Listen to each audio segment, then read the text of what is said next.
പിന്നെ KSRTCയിൽ ചരിത്രപരമായ വിപ്ലവകരമായൊരു പരിപാടി സൗജന്യ യാത്ര നടപ്പാക്കി ഇല്ലേ?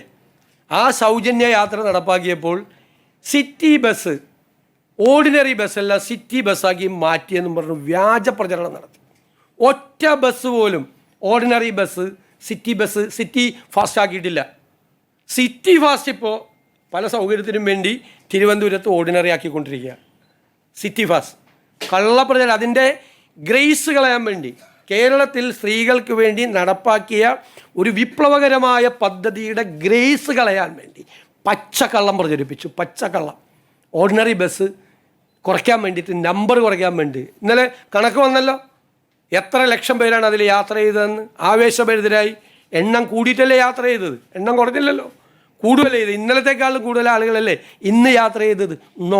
നുണ പ്രചരിപ്പിക്കുകയാണ്. പിന്നെ വേറൊരു വാർത്ത, ഈ സഹകരണ സ്ഥാപനങ്ങളിലെ മുഴുവൻ ഫീസ് കൂട്ടി UDF സർക്കാർ വന്ന ഉടനെ തന്നെ വ്യാപകമായ പ്രചരണമാണ്. ഫെബ്രുവരിയിൽ കഴിഞ്ഞ സർക്കാരാണ് കൂട്ടിയത്. എഴുതി വെച്ചോ, കഴിഞ്ഞ സർക്കാരാണ് കൂട്ടിയത് ഫെബ്രുവരിയിൽ. ഞങ്ങളല്ല കൂട്ടിയത്. ഞങ്ങൾ അധികാരത്തിൽ വന്നതിന് ശേഷം 1 രൂപ കൂട്ടിയിട്ടില്ല. ഇടുക്കിയിൽ ഒരു ഇക്കോളജിക്കൽ സോൺ പ്രഖ്യാപിച്ചു, പരിസ്ഥിതി ലോലമേഖല പ്രഖ്യാപിച്ചു.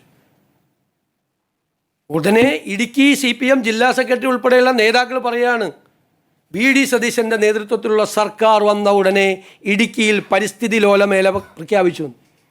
ഈ ഗവൺമെൻറ് ഒരു കത്തടപാട് കേന്ദ്ര ഗവൺമെൻറ്റായി നടത്തിയിട്ടില്ല. ഇതെല്ലാം നടത്തിയത് ആരാ?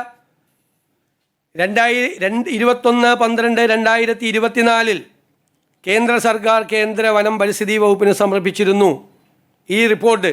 ഇതിൻ്റെ ഇക്കോ സെൻസിറ്റീവ് സോൺ പ്രപ്പോസൽ കേന്ദ്ര സർക്കാർ ആവശ്യപ്പെട്ട പ്രകാരമുള്ള സ്റ്റാൻഡേർഡ് ഫോർമാറ്റിൽ തയ്യാറാക്കി 2024 കൊടുത്തു. തുടർന്ന് 5/4/2025 ഇതുമായി ബന്ധപ്പെട്ട അധിക വിവരങ്ങൾ സമർപ്പിച്ചു.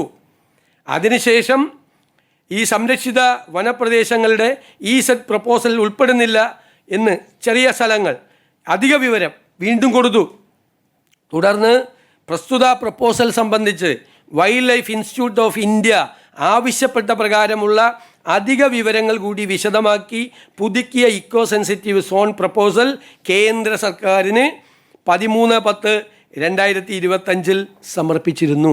അതനുസരിച്ചിട്ടാണ് പ്രപ്പോസൽ പ്രകാരം ഇരവികുളം, ചിന്നാർ, കുറിഞ്ഞിമല, ആനമുടി ഷോല, പാമ്പാടും ഷോല എന്നീ സംരക്ഷിത പ്രദേശങ്ങളുടെ കരട് ഇക്കോ സെൻസിറ്റീവ് സോൺ വിജ്ഞാപനം കേന്ദ്ര സർക്കാർ 2/6/2026 പ്രസിദ്ധീകരിച്ചത്.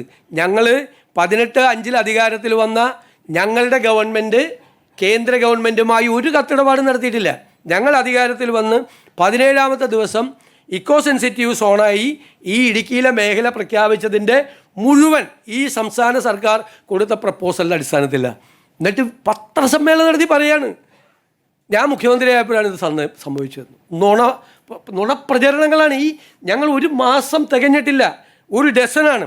റേഷൻ വിതരണം മുഴുവൻ സ്തംഭിച്ചു. എവിടെ റേഷൻ വിതരണം സ്തംഭിച്ചത്? ഒരു സ്റ്റാറ്റ്യൂട്ടറി റേഷൻ്റെ 1 ഗ്രാം അരി ഒരു സ്ഥലത്തും കുറച്ച് കൊടുത്തിട്ടില്ല. കേന്ദ്ര ഗവൺമെൻറ് ചില സമയത്ത് 3 മാസം കൂടുതൽ അരി കൊടുക്കാൻ പറയും.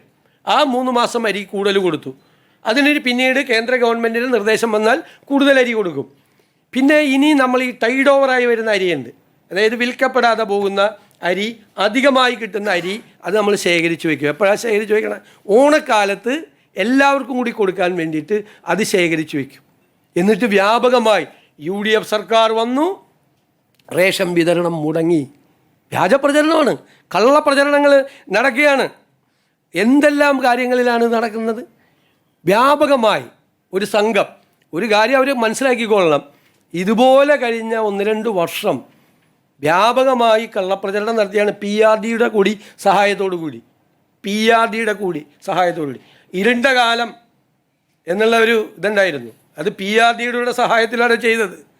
എനിക്കെതിരായിട്ടുള്ള വ്യാപകമായ പ്രചരണം നടത്തിയത് PRDയിലെ ഉദ്യോഗസ്ഥർ കൂടി പങ്കെടുത്തുകൊണ്ടാണ്. സർക്കാർ ചെലവിലാണ് പ്രതിപക്ഷത്തിനെതിരായി അന്ന് വ്യാപകമായ രീതിയിൽ പ്രചരണം നടത്തിയത്. അതെല്ലാം ജനങ്ങൾ ചവറ്റുകൊട്ടയിൽ എറിഞ്ഞിട്ടാണ് ഞങ്ങളെ അധികാരത്തിൽ കൊണ്ടുവന്നത്. ഞങ്ങൾ അധികാരത്തിൽ വന്ന് ഇരുന്ന് തുടങ്ങുന്നതിന് മുമ്പേയുള്ള വ്യാജമായ പ്രചരണങ്ങളുടെ 1/2 ഡസൻ വ്യാജ പ്രചരണങ്ങളുടെ കാര്യമാണ് ഞാനിപ്പോൾ വിശദീകരിച്ചത്. എങ്ങനെ? അല്ല, ഉദ്യോഗസ്ഥന്മാർ രാഷ്ട്രീയ പ്രചരണം നടത്തിയിട്ടുണ്ടെങ്കിൽ അതിൻ്റെ തെളിവുകൾ കിട്ടിയാൽ നടപടി സ്വീകരിക്കും.